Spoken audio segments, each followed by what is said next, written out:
For the 6th time in a row, the Rivers State House of Assembly has passed 6 bills into law without the consent of His Excellency, the governor of the state. They say now veto. They vetoed the governor. Why? Because the governor no agree. Signed. It will interest you to know that most of these laws that they are amending now, most of these laws, where did they amend? Where governor no agree sign, were actually made. The laws were made during the tenure of Inyesen Mwike, the now FCT minister.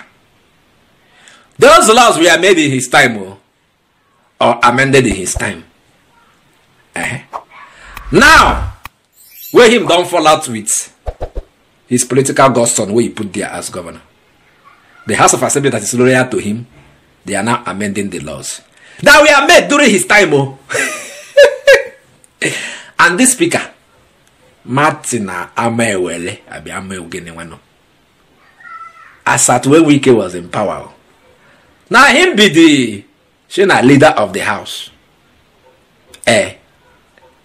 Now he be leader of the house. When all these laws were flourishing under Wike, in fact, they were made under Wike. Now that Fubara has fallen out with Wike, and this Amewele, that is now the speaker, that was then the leader of the house, now the speaker, is now repealing those laws as against the governor. They just want to creep the governor so that get all this grassroots support. How they take the talk, because all these laws are local government. Just want to cripple the guy where local government today. Make I show on what me I they talk about as they take report about Top National TV, so that you go understand what me I they talk. Watch this video. The Local Government Amendment Bill number 4 of 2024 is an additional modification to the Local Government Amendment Law number 5 of 2018. It is the 6th law passed by the 10th Assembly after invoking its veto power as provided in Section 100 subsection 5 of the 1999 Constitution. But it seems to be the most controversial as it relates to the conduct of local government elections. To withhold his assent. The lawmakers say they are empowered to veto the governor because the 30-day period required by law to wait for his assent or rejection to the bill has elapsed. One of the key provisions is to stop a governor from appointing caretaker committees to run the affairs of local government councils. A situation where caretaker committees or civil servants will be allowed to occupy the office of the chairman of a local government or to perform the legislative functions that councillors are supposed to perform is an aberration. And what this bill that is before us seeks to do is to remove that problem. If he has refused... The law makes it mandatory for the State Independent Electoral Commission to conduct the local government election before the expiration of the incumbent council leadership. Distinguished colleagues... But if the polls cannot hold for any reason, the law allows the tenure of the elected council chairman to be extended by 6 months at a time through a resolution of the House of Assembly. Some persons consider this as a move to weaken the governor's political influence at the grassroots, while the lawmakers insist it is an intervention to strengthen the third tier of government.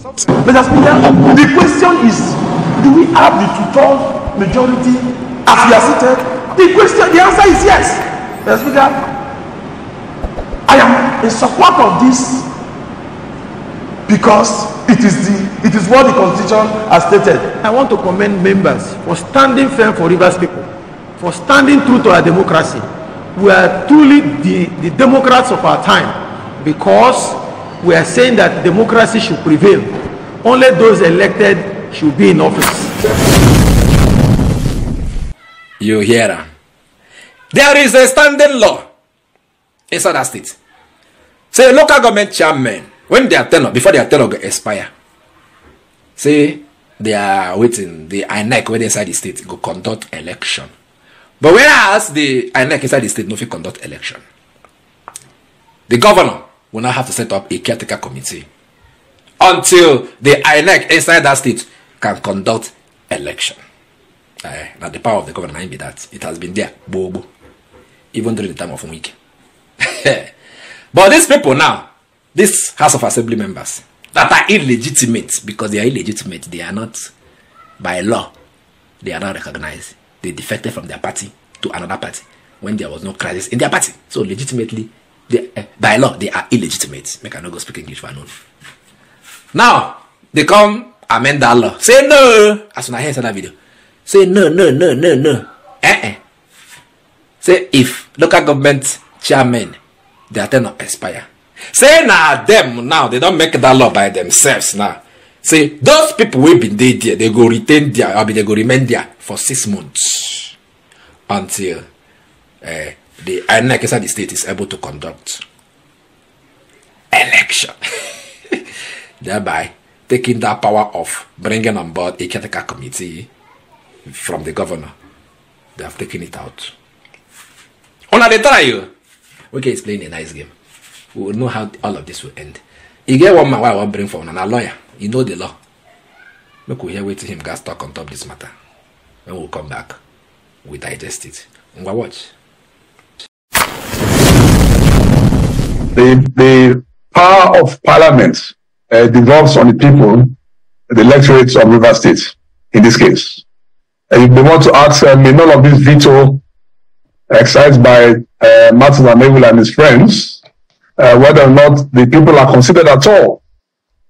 I've not heard about any public hearing by this House of Assembly, so-called, seeking the opinion of Rivers people on these issues. They never do that.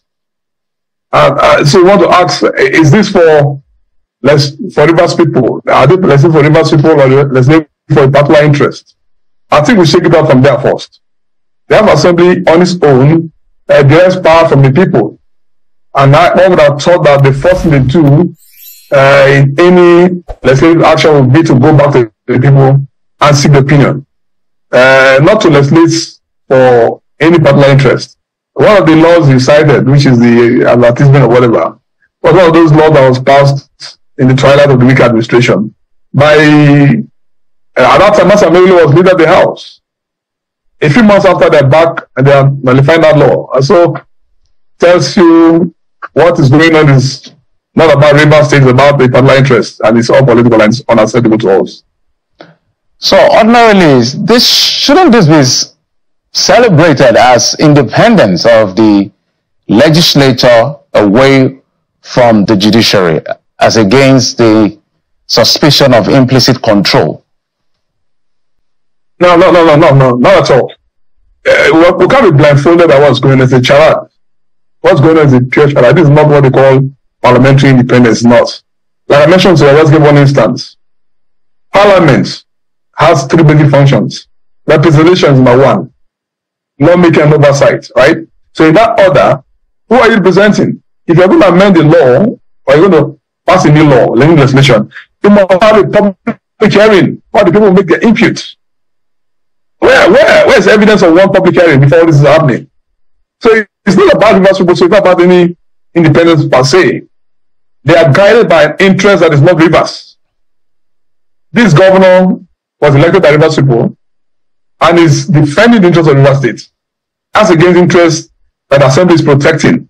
That's what's going on here. So if you throw dice on the streets and ask Rivers people where they stand, they tell you they're not with the House.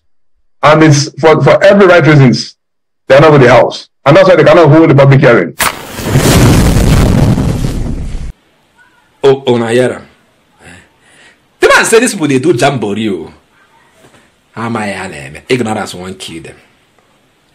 You want to amend the law, and you sent the whatever, your correspondence to the governor. Governor, look at me, no sign up, because you know where they come from. Una rush Victor governor. What happens to public hearing? I couldn't represent the people.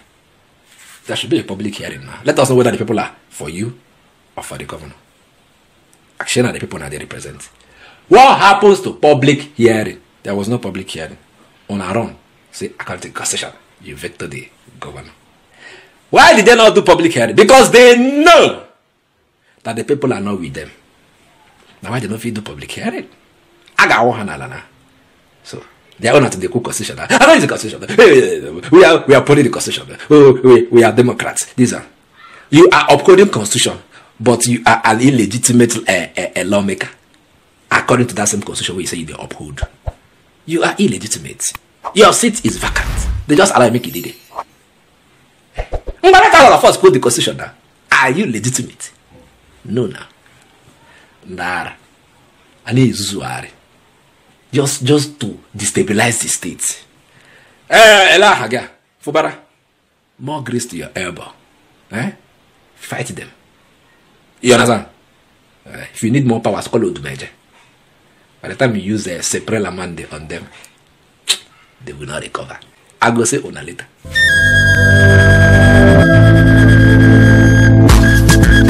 For centuries, the Ijele has been a revered masquerade in Igboland, a predominant tribe in southern Nigeria.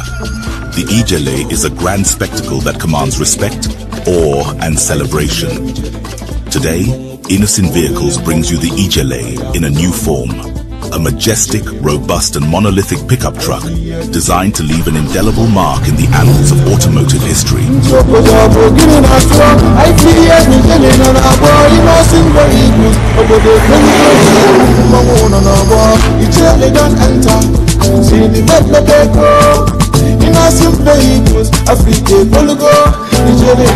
The Innocent Ijele is equipped with a powerful 3.0 L turbo engine and 4WD. To conquer any terrain with ease.